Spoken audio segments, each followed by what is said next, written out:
బలమయ్య నువ్వే మా ప్రాణమయ్య నువ్వే ఈ భక్తులకు లోకమయ్యా నువ్వే మా రాజువయ్య నువ్వే మా దైవమయ్య నువ్వే మా ప్రేమకు బానిసవయ్యా నువ్వే మా ధనమయ్య నువ్వే మా ఘనతయ్య కరగన్న జీవితం వచ్చినదయ్యా ఎంతో సంతోషమయ్యా అంతా మీ దయేనయ్యా నిన్ను గన్న వారికి వందనాలయ్యా అందుకే మా గుండె గుడిలో నిలిచిన సల్లంగుండాలయ్యా నిన్ను నూరెల్లుండాలయ్యా నువ్వు సల్లంగుండాలయ్యా నిన్ను నూరెల్లుండాలి. మరి ఈరోజు ముఖ్యంగా హిందువుగా పుట్టిన ప్రతి ఒక్కరికి కూడా ఈరోజు గొప్ప పర్వదినం.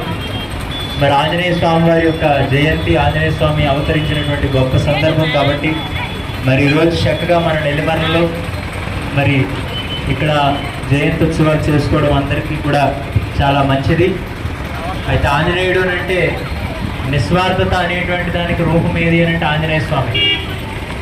రాముడు ఎవరో తెలియకపోయినా కూడా రాముడు కష్టంలో ఉన్నాడనే విషయాన్ని గమనించి కష్టంలో ఉన్నవారికి నా వంతు సహకారం నేను చేస్తానని చెప్పి ఆ యొక్క సముద్రాన్ని దాటి లంకలో అమ్మవారు ఉన్నారని గ్రహించి అంత ఘోరమైనటువంటి యుద్ధంలో శక్తి మించిన ప్రయత్నాన్ని చేసి ఆఖరికి సీతమ్మ వారిని రాముడికి అప్పచెప్పి పట్టాభిషేకాన్ని చేసి రాముడి కంటే చరిత్రలో గొప్పగా మిగిలిపోయినటువంటి ఒక గొప్ప జ్ఞాని గుణవంతుడు ఆంజనేయ స్వామి.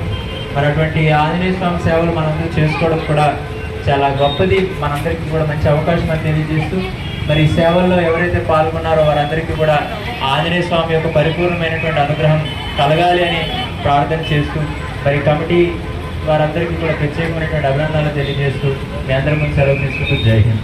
జై శ్రీరామ్.